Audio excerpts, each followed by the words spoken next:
নমস্কার, স্বপ্না বিশ্বাস সুখ ও সাফল্য সম্বন্ধে বলছি। অনেক পরিশ্রম করে মনোবল লাগিয়ে যেটা পাই সেটা সাফল্য। যেমন অনেক পরিশ্রম করে পড়াশোনা করে একটা ভালো রেজাল্ট করলাম, এটা সাফল্য। আবার কোনো দরিদ্র পরিবার থেকে বহু কষ্ট করে স্বামী স্ত্রী মিলে একটা স্টিলের শোরুম খোলার পরও আরও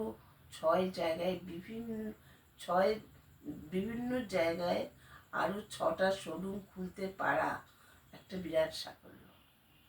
একটা কৃষক দুর্যোগের মধ্যেও বহু পরিশ্রম করে মাঠ ভর্তি ধান ঘরে তোলা বিরাট সাফল্য।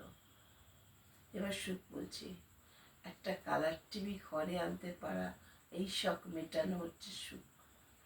লটারির টিকিট কেটে সেই টিকিটের টাকা ঘরে তোলা একটা সুখ। সুন্দরী বউ ঘরে আনতে পারা, এটাও একটা সুখ।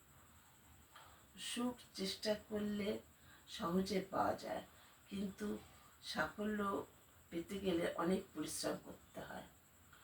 সুখ ও সাফল্যের ভিতরে সাফল্যতেই আনন্দ বেশি।